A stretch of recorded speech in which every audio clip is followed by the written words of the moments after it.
Hello there, World of Tankers, and Blitz, and welcome to the channel. Hopefully you've been sticking around for quite a bit of time on the channel, and you've been enjoying my latest post, but at the same time, if you're brand new, well, hopefully you will be enjoying today's video just as much. Now, we're going to be talking about the Leopard 1, which in fact has the most damage per minute out of any tier 10 medium in the game. If you look at how much DPM it has right now, it's sitting at 3,400, and that's in fact with me running calibrated on. If I were to run Gunrammer, it'd be sitting at around 3,700, I think 3,668 to be exact, which pretty much means that you have the same damage per minute as almost an Object 263, which is the most DPM in the game. You have about the same damage per minute as a Grill, an FV2-7 Badger, and those are literally tier 10 tank destroyers. So yeah, the Leopard 1 is a vehicle not to be reckoned with when you are in front of its firing line. But of course, there's a lot of draws as well with the vehicle, because it is very, very lightly armored. This tank, in fact, has literally no armor. I would be more grateful to mount shells in a Bat Chat than I would for this tank, because, first of all, the side armor on this tank, I think, is about 35 millimeters thick, and it's not a small vehicle. The Bat Chat's like half the size of this thing. You can see that it's a very large target, so you can pretty much penetrate any tier 10, even a Bat Chat can get HE into the side of a Leopard. The butt, yeah, it's like 10 millimeters thick or something like that, so the butt, never ever you want to expose that, or your sides. The front, however, actually does ricochet the occasional shell. It's quite nice. So, you know, the front can do the good job, and as well, the front is prone to not getting penned by HE. You still do get occasionally penned with HE shells, but it's not the end of the planet, because it's usually only 150s that are going to get through, and either way, 150 is going to get through your side or your butt. Even the turret, to be honest, is very weak on this tank. You know, it's kind of like the FE4202, but without any armor whatsoever. But there's a couple upsides as well. First of all, this is by far the best gun in tier 10. It is way more accurate than anything else you can think of. You got this IS-4 over here. There's no way it's going to miss. In fact, going perfectly into the track wheel, because that's how the gun works. Again, I'm going to aim right for that track wheel, and it was just a little bit higher than the track wheel. But as you can see, I've already tapped in, let's see, there you go. So that's 3 shells already gotten out. Now that, of course, is a Leopard 1 over there on the enemy side, and let's get a nice little snap right into the side of him. But we've also got that Sheridan over there, which is something that I don't necessarily want to be playing with as of right now. But this Leopard looks like he's in a bit of trouble. His gun is actually broken, which is fantastic for me.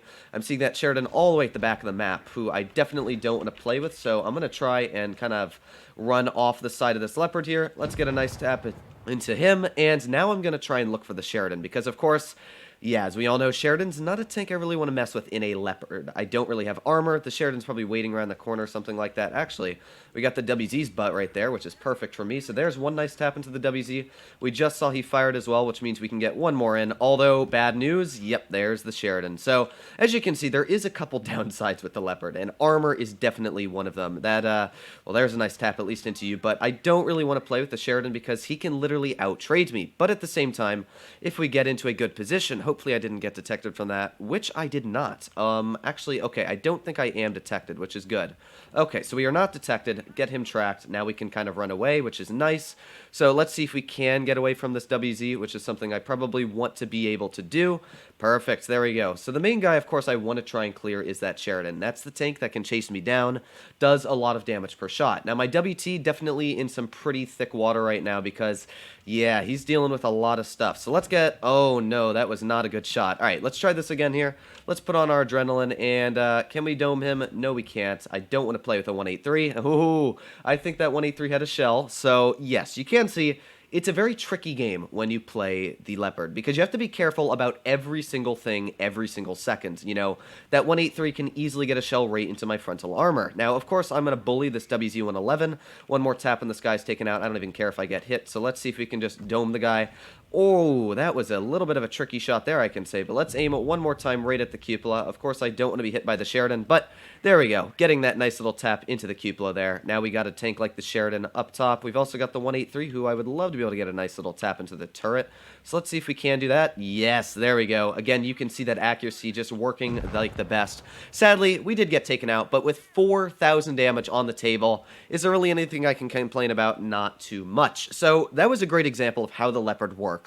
It's a very, very tricky tank to play. If you don't know what you're doing in it, you're really quickly going to fall apart. But that was just a very quick game, and I was able to literally pick up 4,000 damage. In fact, this, in my opinion, is one of the best tier 10 mediums to currently play because of that damage per minute. You literally outtrade tanks like a T62A, and you almost have the exact same reload as it.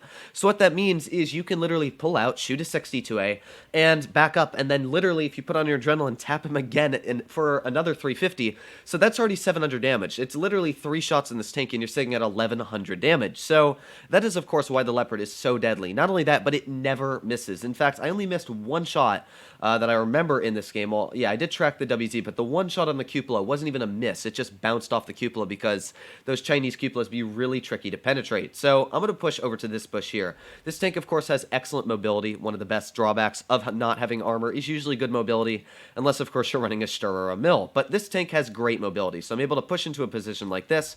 I've got good spotting range, so I can get a tank like this T110 E5, and there we go, E5 is spotted. And there's the T62A, who I would love to tap, but of course I'm going to stay a little bit calm for now. So there you go, nice tap into the 113. We are definitely detected from that, yes we are. That T5041 is going to go into that bush as well, but I'm going to be a little bit careful here, of course, because I don't want to necessarily play with all the big guns. But another nice tap right into that AMX. We didn't even get detected from that, of course, because our line of sight is not on the tank. So there's 2 nice taps into that AMX now. So again, that's already 700 hit points literally added to our palette in just a matter of a couple seconds. So we're already sitting at 1100 damage. I don't know if I'm detected from that guy. Probably am. So I still want to be very careful on anybody that's aiming at me, especially with this dead T54 right here. But let's see if we can just skadoosh our way through here. We got that Ho-Ri Type 2. Let's wait for him. There you go. Nice little tap right in the Ho-Ri's superstructure. Now, we are, once again, detected, which is something that I don't necessarily like to be in my Leopard, but you know what? We can actually just maybe slip our way right through here, and there you go. Probably another nice tap, to be honest, right through the Ho-Ri, because that's, of course, what this tank is excellent at doing. So, we've also got this E5. Ooh, just bouncing off of that tank there. But one thing I will say is our team, yeah, they're not doing too hot right now. I'm going to kind of wait here just so they think I'm sort of sitting here still, but I got to get into the front lines. We got tanks like the WZ-113. You know, we've got our full health Maushin there, but I'm pretty sure a full health Maushin will fall apart very quickly from a WZ-113. Thankfully, our Maushin actually got a nice little tap into the Kampfpanzer there, but here we go. So we got the 113 right out in the open. One nice tap right into the guy. He just fired, which means, of course, I'm going to out-reload him. So let's get another nice tap right through the track wheel. Ooh, well, I thought that the track wheel shot would pen, but sadly it did not. So there we go. We were able to overmatch the side armor there. One thing that the 113 really sucks at is that side armor. It's very, very weak at that. Oh, that was not a nice ricochet there, I can tell you that. So this Maushin, as you can see, and as I said, is falling apart very, very quickly. That's something I pretty much expected right off the bat. But we did get a nice tap right into that T62A, and let's see if the 62 wants to try me one more time. There you go. Another nice tap, even bounced the shell, which is perfect for me, which means that he's going to have to pull out one more time if he wants to finish off that Maushin. So this Maushin is just going to hold here. Let's get another nice tap into that 62A. He even fired a heat shell into us, which I can definitely say was probably not the best idea. So there you go. Another nice tap, and you can see this is where I met trading with me.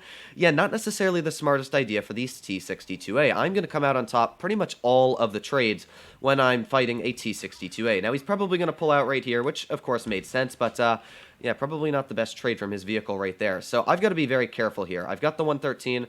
I've got the Kampfpanzer. Right now, I probably want to try and clear maybe this 113. So let's do that. 113 taken out. Now I can try and deal with the T62A. So let's do that as well. So here's one nice tap into this 62. We've got the Kampfpanzer off to the side as well. That T110E5, a vehicle I probably don't want to be playing with as of right now. So what I'm going to do is I'm going to just do a little bit of a risky thing. I'm going to try and run away. So let's get a nice tap into you, and oh, I kind of messed this up. Well, you know what? I'm going to have to just do Ring Around the Rosie now for quite a bit of time, I guess, because, yeah, there's nothing else I can do to beat this E5. So let's see if we can get a nice tap into the track wheel, maybe. There we go. Nice tap into the butt of him there. So I'm just going to do Ring Around the Rosie. We're already at 4,800 damage, and hopefully it looks like this Ho-Ri's actually going to be able to beat this, this other guy here, which is perfect for me. There we go. Ho-Ri actually finishing him off, which means if I just keep doing this with the E5, I should actually be pretty dang fine. So let's just keep going here. This is quite fun, actually, as you can see. And as soon as this E5 shoots, we're easily going to be able to get 2 more shells into him here. So let's see if this E5 wants to try. Oh, he fired, which is perfect for me. Let's get a nice shot into him here. Let's even put on our adrenaline, and let's get one more nice, maybe one nice tap right into the track wheel. There we go. Oh, I did get killed. I actually thought I was going to be able to out-reload him here, but hopefully our Ho-Ri is going to be able to finish him off. A little bit aggressive there, but you know what? Ho-Ri, I believe in you, dude. You can do it. Come on, just tap him right in the superstructure, and yes! As you can see, a spectacular game played by the Leopard. I played a little bit too aggressive there at the last second. I thought the E5 was going to take just a smidge longer to reload, but even that, 5,554 damage. A pretty dang solid attempt. And once again, you can see that I really showed what the tank is capable of doing. I don't think I missed any shots that entire battle. Let's just find out. There you go. So 21 shots fired, 20 hits. So we missed one singular shell. Of course, a couple didn't penetrate. You know, that one on the... Actually, I just want to see, did that one on the Hori actually pen? We fired how many shells? 4 at him?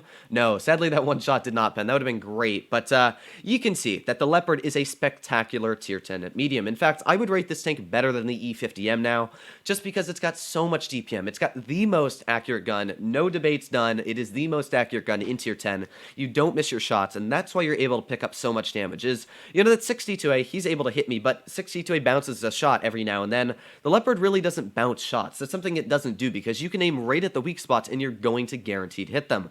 So, I love the Leopard. Hopefully you guys loved this video just as much, but if you did, please make sure to smash that subscribe button down below. But other than that, hope you're all doing well out there. Stay happy, stay healthy, and I'll see you in the next one.